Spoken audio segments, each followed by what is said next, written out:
Alex Bailey, full name Alexander, but you can call me whatever you like. I won't get offended. I'm 20 years old. I'm a forensic science major. I mean, I'm from the city originally, but I've never been in like this part of the city. Like this city is so beautiful. I never realized how beautiful my city was until I moved down here. It's been a roller coaster of a last 2 years since I've been here, but the good outweighs the bad for sure. Met a lot of people that I feel like are probably gonna be at my wedding. So the guys, I just kind of piggyback off what I said before. The guys that I've met through the program are probably gonna be in my life for a very, very long time. Had a couple different coaches. Ones I favor over others, obviously, but it's been a nice experience since I've been here, to be honest with you. I'm just still getting to play the game I love, so can't be mad at that. Growing up in Chicago, you do hear a lot of the same music, a lot of drill music. That's really not my lane because that's never been my life. That's not my life. I've never been a gangbanger. I've never been in the streets.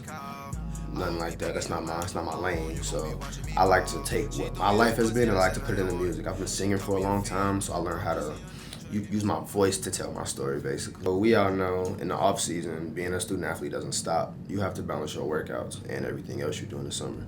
So me personally, what I did was I would go to work from 9:30 a.m. to 9 p.m. and I would get off work and I would go to the studio from 10:30 p.m. to 4:30 a.m. That's how much it means to me. Like, if you want to do it and you're passionate about it, you have to make time for it. So it's a struggle. It is, because those are two like completely different lanes. We hear a thing like rappers want to be ball players want to be rappers. I'm both. So it's like it's hard to balance it sometimes. But if you really want to do it, it's never too hard if you really want to do it. So I bought my own equipment. I record on my own sometimes, and I take that to the studio just so that I'm being proactive, so I'm ready when I go there. It kind of keeps me balanced. Like I said, I bought my own equipment, so I take that in my room and I'll record on my own, because maybe sometimes during the season I don't have the funds or I don't have the time to prioritize being able to go to the studio or the movement, seeing as I don't have my car downtown.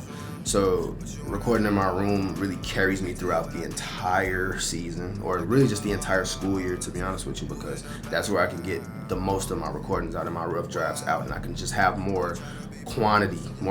Like, it's all high quality, but you need quantity if you want to get somewhere in this game. You need it. So when I was a kid, I used to always wonder why I couldn't come down here, because I knew about it. Obviously, we all did, but I never was in the financial situation just to even be able to just come down here on the regular. It just wasn't in my plans. I was always told, like, you have to have money to come down here.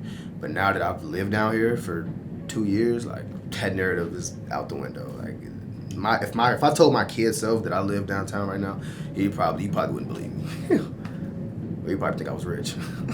One of the two. It'll be the time of your life.